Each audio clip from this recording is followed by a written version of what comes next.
ಈ ದಿನ ಸುಮಾರು 12:30 ಸುಮಾರಿನಲ್ಲಿ ಈ ತಾಯಿ ಹುಲಿಗೆಮ್ಮನ ದರ್ಶನಕ್ಕಾಗಿ ಈ ಪ್ರಮುಖವಾಗಿ ಕೂಡ್ಲಿಗಿ ಮತ್ತೆ ಅದರ ಸರೌಂಡಿಂಗ್ ವಿಲೇಜಸ್ ಇಂದ ಒಂದು ಟ್ರಾಕ್ಟರ್ ಒಂದರಲ್ಲಿ ಗ್ರಾಮಾಂತರ ಪ್ರದೇಶದಿಂದ ಭಕ್ತಾದಿಗಳು ಸುಮಾರು 19 ಜನ ಭಕ್ತಾದಿಗಳು ಒಂದು ಟ್ರಾಕ್ಟರ್ ನಲ್ಲಿ ಹುಲಿಗೆಗೆ ಅಂತ ಹೊರಟಿದ್ದಾರೆ.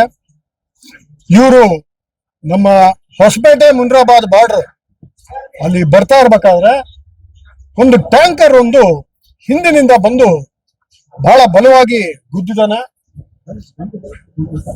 ಈ ಒಂದು ಘಟನೆಯಿಂದಾಗಿ ಆ ಟ್ರಾಕ್ಟರ್ ಚಾಲಕ ಟೋಟಲ್ ಆಗಿ ಔಟ್ ಆಫ್ ಕಂಟ್ರೋಲ್ ಆಗಿ ಒಂದು ಡಿವೈಡರ್ಗೆ ಹೊಡೆದು ದುರದೃಷ್ಟವಶಾತ್ ಆ ಟ್ರಾಕ್ಟರ್ ಹೈವೇ ಇಂದ ಅಲ್ಲಿ ಪಕ್ಕದಲ್ಲಿ ಏನು ಗಾರ್ಜ್ ಇದೆ, ಒಂದು ಹಳ್ಳ, ದೊಡ್ಡ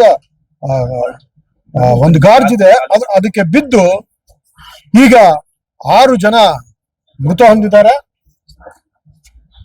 ಈ ಉಳಿದ ವ್ಯಕ್ತಿಗಳಲ್ಲಿ 4 ಜನ ಇಲ್ಲಿ ಹೊಸಪೇಟೆ 100 ಬೆಡ್ ಹಾಸ್ಪಿಟಲ್ ಅಲ್ಲಿ ಟ್ರೀಟ್ಮೆಂಟ್ ತಗೊಂತಾ ಇದ್ದಾರೆ.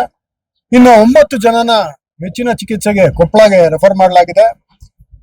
ಅದರಲ್ಲಿ ಇನ್ನೂ 2 ಪರಿಸ್ಥಿತಿ ಸ್ವಲ್ಪ ಸೂಕ್ಷ್ಮ ಆಗಿದೆ ಅಂತ ನಮ್ಮ ಡಾಕ್ಟರ್ಸ್ ತಿಳಿಸಿದ್ದಾರೆ. ಈಗಾಗಲೇ ಏನು ಈ ಅಪರಾಧ ಎಸಗಿರುವ ಈ ಕೃತ್ಯದ ಹಿಂದಿನ ಆ ಟ್ಯಾಂಕರ್ನ ಚಾಲಕ ಆತನನ್ನು ಈಗಾಗಲೇ ವಶಕ್ಕೆ ಪಡೆದು ನಾವು ಈಗಾಗಲೇ ವಿಚಾರಣೆ ಪ್ರಾರಂಭಿಸಿದ್ದೇವೆ.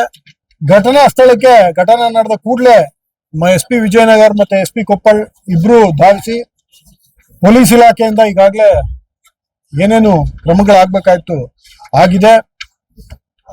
ಹೈವೇನಲ್ಲಿ ರಸ್ತೆ ಸುರಕ್ಷತೆ ಬಗ್ಗೆ ನಾವು ಈಗಾಗಲೇ ಬಹಳಷ್ಟು ಕ್ರಮಗಳನ್ನ, ಇನ್ಫ್ಯಾಕ್ಟ್ ನಮ್ಮ SP ವಿಜಯನಗರ್ ಅವರು ಒಂದು 6 ತಿಂಗಳಿಂದ ಎಲ್ಲ ಸ್ಟೇಕ್ ಹೋಲ್ಡರ್ ಕನ್ಸಲ್ಟೇಷನ್ ಅಂತ ಒಂದು ಮಾಡಿದ್ದಾರೆ. ಇದು ಸಂದರ್ಭ ಅಲ್ಲ ಅದನ್ನ ಎಕ್ಸ್ಪ್ಲೇನ್ ಮಾಡೋದಕ್ಕೆ, ಇನ್ನೊಂದು ಸಂದರ್ಭದಲ್ಲಿ ಬಹಳ ಸುದೀರ್ಘವಾಗಿ ತಿಳಿಸ್ತೀನಿ ತಮ್ಗೆ. ಅಂದ್ರೆ ಎಲ್ಲಾ ಡಿಪಾರ್ಟ್ಮೆಂಟ್ಸ್, PWD, ರೋಡ್ ಇಂಜಿನಿಯರಿಂಗ್, ಆಮೇಲೆ ಕೆಲವು ಕಾಲೇಜು ಪ್ರೊಫೆಸರ್ಸ್ ಎಲ್ಲಾರನ್ನೂ ಕರ್ಕೊಂಡೋಗಿ ಬ್ಲೈಂಡ್ ಸ್ಪಾಟ್ಸ್ ನ ಐಡೆಂಟಿಫೈ ಮಾಡಿ ಈ ತರ ಸಾಕಷ್ಟು ವಿಚಾರಗಳ ಬಗ್ಗೆ 2 ಜಿಲ್ಲೆ SP ಗಳು ಗಮನ ಹರಿಸ್ತಾ ಇದ್ದಾರೆ. ಇದೊಂದು ಬಹಳ ದುರದೃಷ್ಟವಶಾತ್ ಆಗಿರುವಂತ ದುರ್ಘಟನೆ ಆಗಿದೆ.